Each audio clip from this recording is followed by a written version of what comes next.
மிதுனம் மிதுன ராசிக்காரர்களுக்கு இது உண்மையிலே ஒரு யோக வாரம்னே சொல்லுவேன். அப்படிலாம் ஒன்றும் பெரிய கஷ்ட நஷ்டங்கள் இல்லை. இந்த வாரம் பார்த்தீங்கன்னா 8ல் புதன் மறைந்தாலும், அதாவது ராசிநாதன் புதன் 7ஆம் இடத்திலிருந்து 8ஆம் இடத்திற்கு இந்த வாரம் மாறுகிறார். 8ல் புதன் மறைந்தாலும் கூட அவர் குருவின் பார்வையில் இருப்பது மிகப்பெரிய ஒரு யோகமான ஒரு நல்ல அமைப்பு. ஆகவே ஆரம்பத்தில் பார்த்தீங்கன்னா 4ஆம் இடத்துல 5ஆம் இடத்துல 6ஆம் இடத்துல இது போன்ற இடங்கள்ல சந்திரனும் வருகிறார்.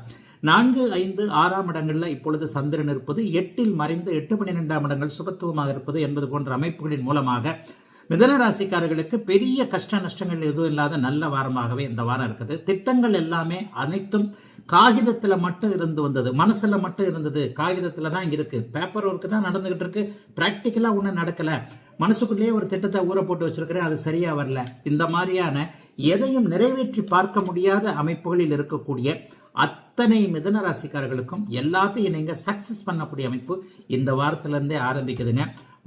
உங்களுடைய ராசியின் யோகர்கள் 3 பேருமே இப்போது 8ஆம் இடத்துல இருந்தாலும் 9ஆம் இடத்துல இருந்தாலும் சுபத்தன்மையோட நல்ல நிலைமையில் இருக்கிறாங்க.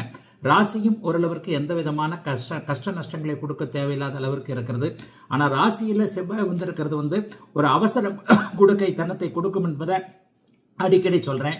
ஆக மிதுன ராசிக்காரர்கள் இன்றிலிருந்து ஒரு 2 மாத காலத்திற்கு எந்த ஒரு விஷயத்திலையும் டக்குன்னு முடிவு எடுத்துடக்கூடாது. ராசியிலேயே செவ்வாய் இருக்கிறார் இல்லையா, அவர் கொஞ்சம் கோபதாபங்களை கொடுப்பார் அல்லது ஒரு பதற்றத்தை கொடுப்பார்.